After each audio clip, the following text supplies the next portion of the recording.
Welcome to our channel. Today we're diving into some of the most brutal acts of revenge in history. These events are not for the faint of heart, so viewer discretion is advised. From ancient sieges to modern genocides, the thirst for vengeance has fueled some of humanity's darkest chapters. Join us as we journey through time, exploring 10 historical events where revenge became the driving force, leaving behind a legacy of pain, suffering, and profound loss. Prepare to be shocked, saddened, and forced to confront the darkest aspects of our shared human story. The year is 70 CE. The Roman Empire has laid siege to Jerusalem. Titus, son of Emperor Vespasian, commands the Roman legions. Inside Jerusalem's walls, the Jewish defenders and civilians brace themselves for the inevitable. For months, the siege grinds on. Hunger gnaws at the besieged city. Finally, the Roman legions breach the defenses. The Second Temple, the holiest site in Judaism, is engulfed in flames. The screams of the dying echo through the streets as Roman soldiers unleash their fury upon the city. Blood flows like water through the cobblestone streets.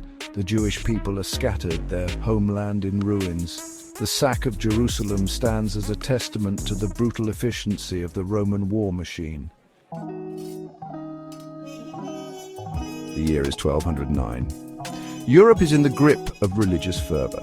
Pope Innocent III has unleashed a crusade against the Cathars, a religious sect deemed heretical by the Catholic Church.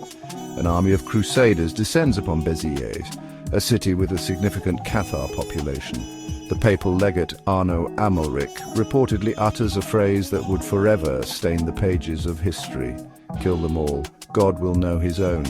Men, women and children are slaughtered indiscriminately.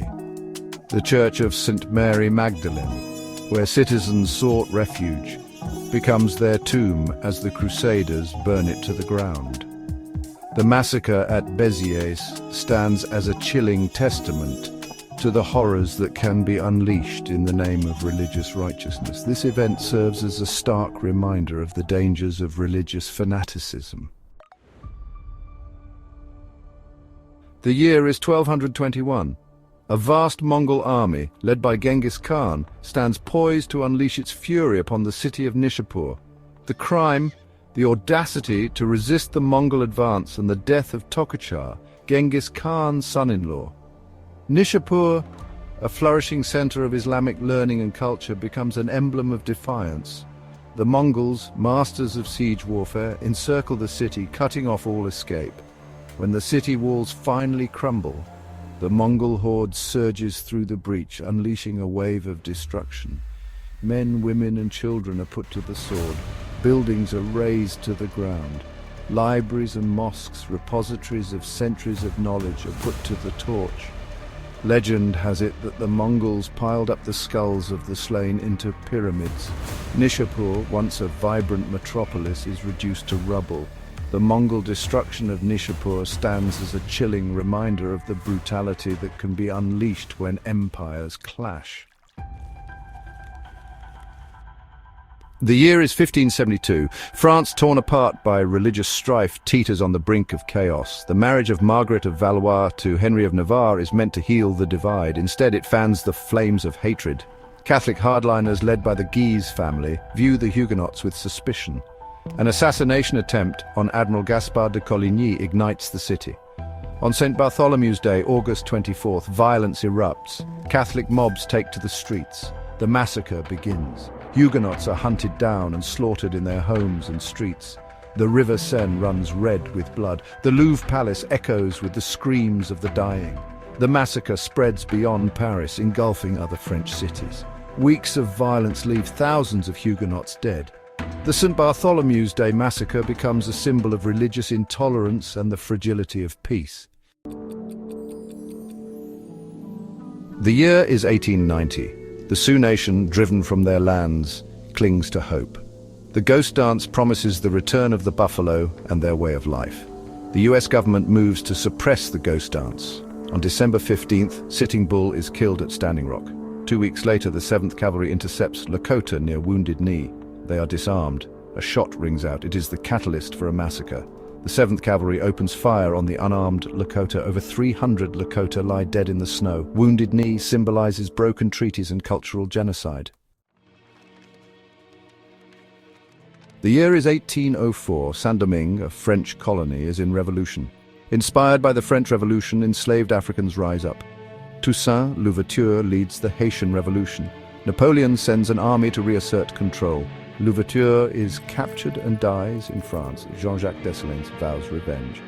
In early 1804, Dessalines orders the extermination of the remaining white population.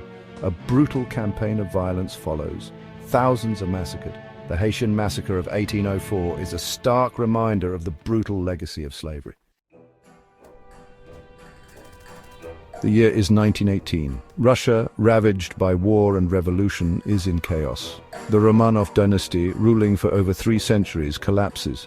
Tsar Nicholas II abdicates in February 1917. He and his family are placed under house arrest.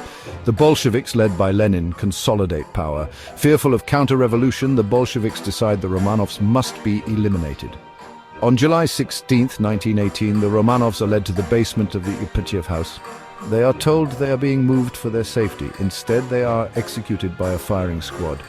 The execution marks a brutal end to a dynasty and the start of a new era. The year is 1937. Japan, driven by imperial ambitions, invades China. On December 13, 1937, the Japanese Imperial Army captures the city of Nanking. What follows is one of the most horrific episodes in human history. 6 weeks of systematic rape, murder, and wanton destruction. The Japanese soldiers, drunk on victory and fueled by a racist ideology, are unleashed upon the city. Chinese civilians are rounded up and massacred en masse. Men are used for bayonet practice, buried alive or doused in gasoline and set ablaze. Women are raped, mutilated, and murdered.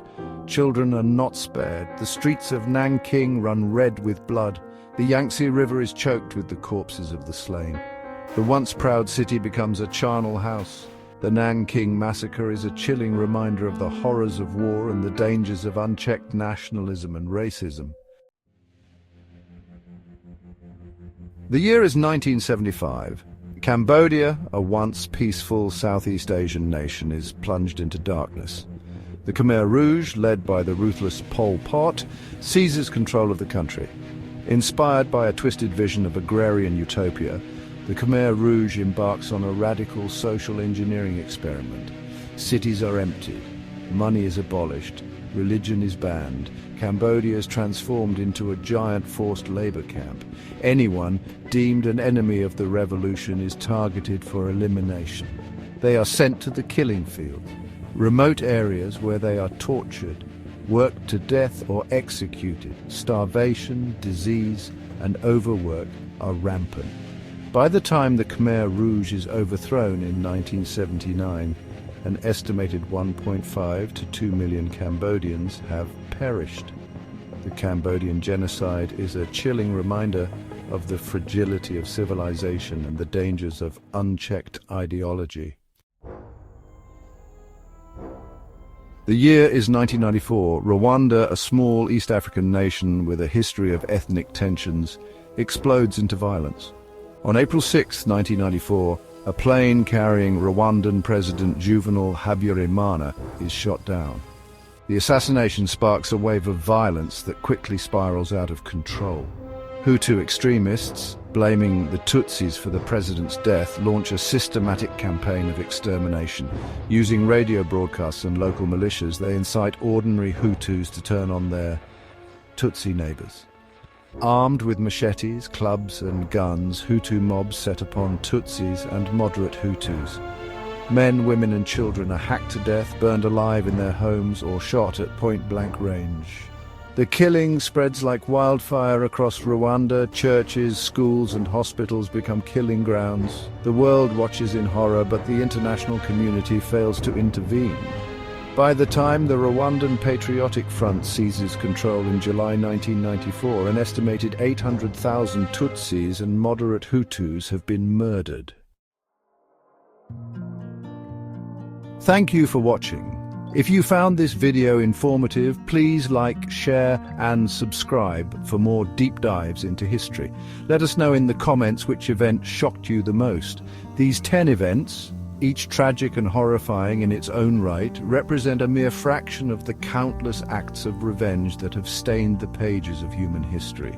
They serve as stark reminders of the darkness that can reside within the human heart and the ease with which societies can fracture and descend into violence. As we reflect on these historical tragedies, it is our duty to learn from the past, confront the roots of hatred and prejudice, and strive to create a future where such horrors are never repeated.